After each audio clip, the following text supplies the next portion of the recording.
Leute, ich bin überzeugt von dieser Pistole hier. Ich war auf der Couch gesessen und habe ein paar Modelle angeguckt und dann die entdeckt hier und habe zu meiner Frau gesagt, ob ich mir die bestellen kann. Und die hat gemeint, ja, du hast ja schon ganz viele. Und ich habe gesagt, ja, das stimmt, aber bei der ist das und das nochmal anders. Und sie sagt einfach, das sehe ich nicht. Sage ich, glaube ich dir, aber wirklich, das ist einfach nochmal was ganz anderes. Und dann hat sie wie immer gesagt, ja komm, bestell dir das Teil. Ja, und ich bin so glücklich drüber, denn das erste Kriterium meiner Auswahl ist natürlich die Optik und natürlich auch die angegebene Leistung. Das hat auf jeden Fall schon mal gepasst. Die Optik, so eine coole Pistole in so einer Optik hatte ich wirklich noch nie.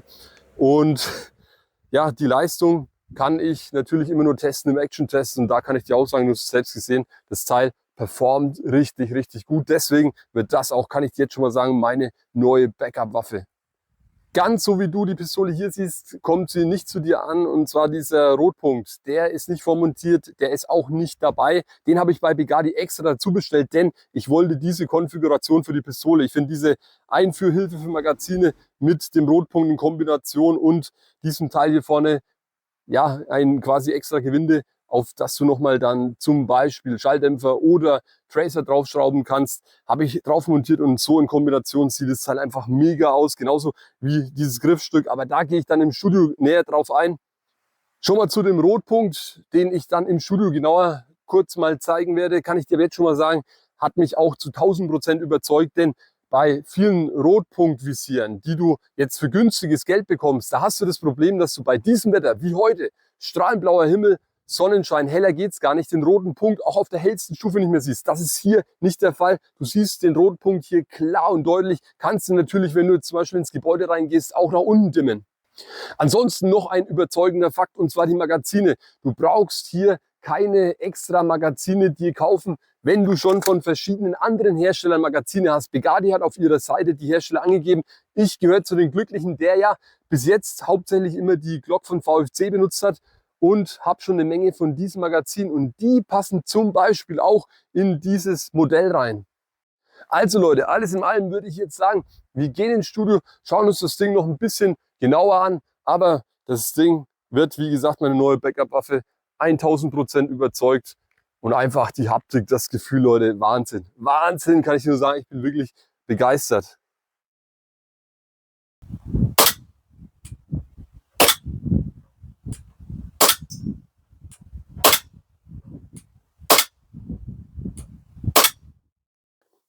Die Glock 19X GBB natürlich war bis jetzt meine Standard-Backup-Waffe. Das hat sich nun geändert. Das wird ab jetzt meine Standard-Backup-Waffe. Die Glock 19X als GBB, die ist super präzise, hat einen knackigen Rückstoß, aber ein Punkt, der mich schon immer ein bisschen gestört hat, war, dass wenn du sie in der Hand hast, sie sich deutlich von einer echten unterscheidet, und zwar vor allem im Gewicht, aber das allgemeine Gefühl. Und das hat sich jetzt bei der hier ganz anders angefühlt, und zwar als ich die aus dem Karton, beziehungsweise es ist ja kein Karton, es ist ein echter Waffenkoffer hier dabei, genommen habe und das erste Mal in die Hand genommen, da habe ich gedacht, wow Leute, es fühlt sich an, als hätte ich hier wirklich eine echte Feuerwaffe in der Hand. Das Gewicht stimmt, die gesamte Haptik stimmt, einzig und allein natürlich beim Verschluss merkt man, dass der nicht wirklich aus Stahl gefertigt ist, weil der einfach nicht so schwer ist, aber ansonsten im Gesamtbild krass, einfach wirklich Wahnsinn. Tolles Gerät. Bevor wir jetzt zur Waffe kommen, zwei weitere Sachen, über die ich ganz kurz noch reden möchte. Ich habe es schon vorher angerissen, einmal das Rotpunktvisier. Das Rotpunktvisier, das hier verbaut ist, das kommt in so einem schmucken Köfferchen und ist natürlich geeignet für Langwaffen, aber ist von der Größe her natürlich auch super geeignet, dafür gebaut für Kurzwaffen. Da lässt es sich super drauf montieren und für den Preis unschlagbar. Ein was muss man sagen, der rote Punkt, der ist innen ausgefranst. Das hat man oft bei günstigen Varianten, eben auch hier. Aber für das Geld bekommst du hier einen super Rotpunkt. Ich sage dir auch warum, denn das Teil hier ist für GBB-Waffen schussfest. Du sagst, was? Es gibt Rotpunkte, die nicht schussfest sind.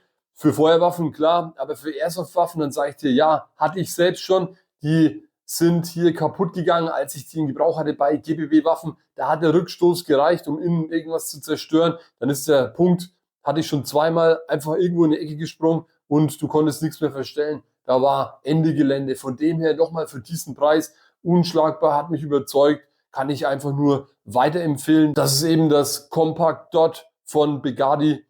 Einfach Empfehlung ist raus. Als ich diese Pistole bestellt habe, habe ich eben dieses Rotpunkt dazu bestellt, aber noch was, und zwar dieses Holster, und zwar ist das von Begadi das Multifit Hartschalenholster. Multifit deswegen, weil, wie wir jetzt sehen, sämtliche Waffen hier reinpassen.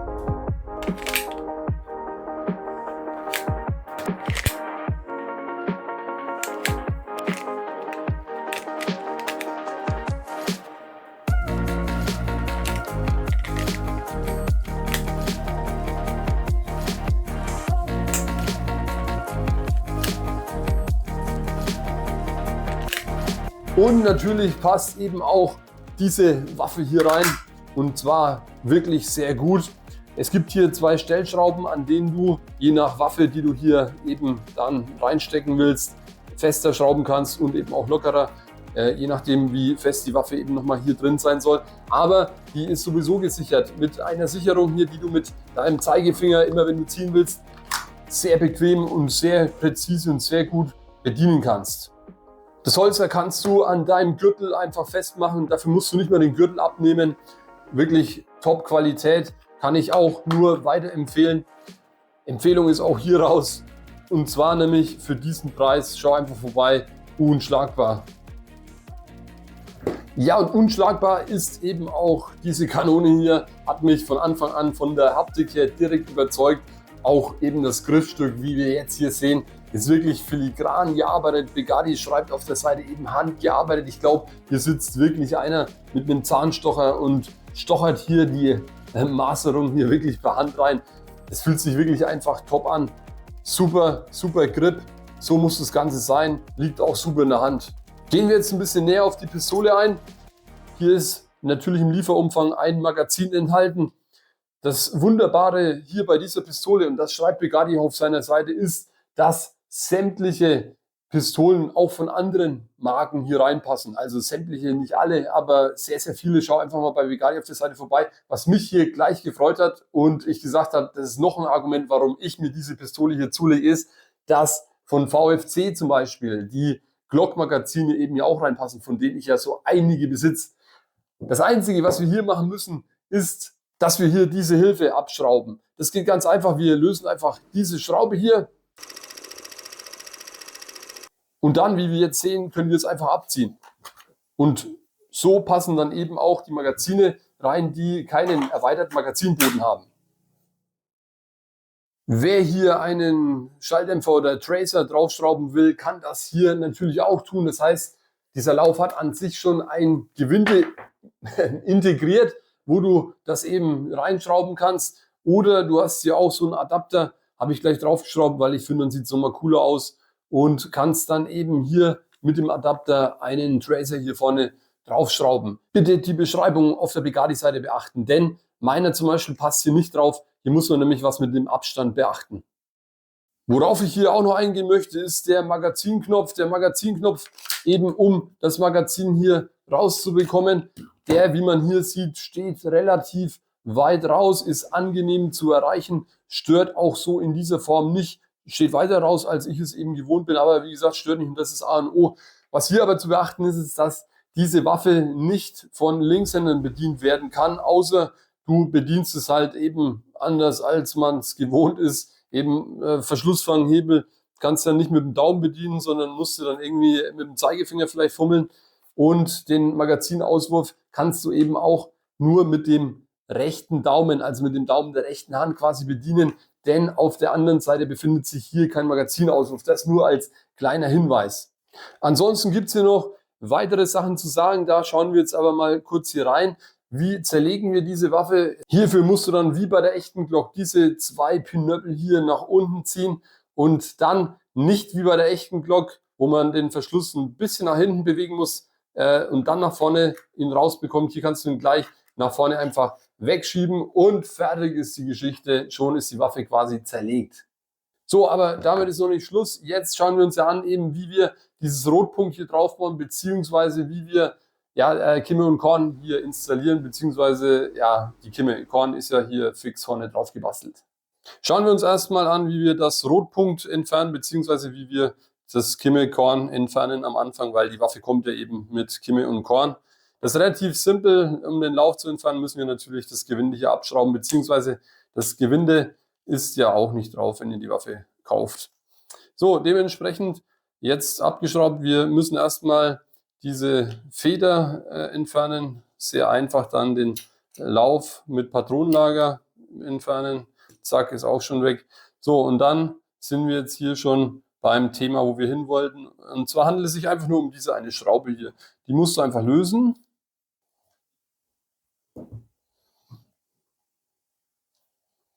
Und dann war es das schon. Hier ist das Rotpunkt und hier ist die Schraube, die kann ich jetzt schon mal drin lassen, denn Achtung, dass die Feder hier nicht wegspringt, denn ich kann ganz einfach jetzt diese Platte mit der Kimme hier draufsetzen und natürlich schauen, dass vorne hier die Nase reingeht und dann entsprechend wieder festschrauben. Aber das machen wir jetzt nicht, denn ich zeige euch gleich das weitere Detail, und zwar hier haben wir jetzt schon den Verschluss komplett zerlegt. Es geht hier um den O-Ring. Für hohe Temperaturen bzw. für starkes Gas hier zu wechseln, müssen wir einfach weiter zerlegen. Hier seht ihr, ist ohne weiteres zu entfernen und das ist jetzt hier der O-Ring, an den wir ran müssen. Ja, wie komme ich daran? Auch ganz einfach mit dieser Schraube hier. Die Schraube kannst du einfach auch mit einem Schraubenzieher lösen. Dann kannst du das hier rausnehmen und den O-Ring dann eben drauf basteln und wieder zurückschrauben. Mehr ist dazu nicht zu sagen. Ich kann über diese Waffe keinen einzigen negativen Punkt finden, außer dass vielleicht der Rückstoß ein bisschen knackiger sein könnte, aber das wäre fast ein bisschen unfair eigentlich, das jetzt zu sagen, weil ich sehr gerne auch mit CO2-Pistolen schieße und ja, CO2 und Gas kann man vom saftigen Rückstoß her, wenn man fair ist, wirklich nicht vergleichen. Von dem her bleibe ich bei dem, was ich gesagt habe, dass es wirklich hier keinen negativen Punkt gibt, nur Positives. Das ist hier übrigens der Koffer, den ihr dazu bekommt. Wir schauen noch mal kurz, was im Lieferumfang enthalten ist. Natürlich einmal die Pistole, dann haben wir ein Magazin, das dabei ist. Es ist nochmal ein extra O-Ring dabei, wie gesagt, für die hohen Temperaturen. Ihr habt für das Magazin noch ein bisschen Ersatzteile. Ihr habt diesen Charging Handle und das war's eben. Koffer zu, Pistole ab ins Holster. Und da bin ich beim Punkt, bestellt euch das gleich mit, für den Preis unschlagbar. Wir haben es geklärt. Ebenso ein Rotpunkt finde ich, bei der Konfiguration, wie die Waffe aussieht, muss da ein Rotpunkt drauf, zwingend und dringend. In diesem Sinne sage ich mal wieder vielen Dank und bis zum nächsten Mal. Ciao. Ach ja, ein Punkt noch. Magazine. Ich drücke den Magazinknopf, die rutschen hier nicht raus. Am Anfang geht es relativ schwer, wird immer besser, sage ich mal. Aber ja, ich hatte die schon ein bisschen gebraucht, kommt immer noch nicht raus. Das heißt, man muss hier nachhelfen. Ist für mich aber kein Problem, denn ich weiß es ja eben und ich sehe sogar positiv. Bei meiner Glock zum Beispiel, da rutschen Magazine einfach raus, kann ich einfach üben. Aber was ist, wenn ein Magazin mal klemmt? Und das kann ich nämlich hier trainieren. Dafür top, positiv. Ich weiß damit umzugehen. Fertig, aus. Danke, ciao.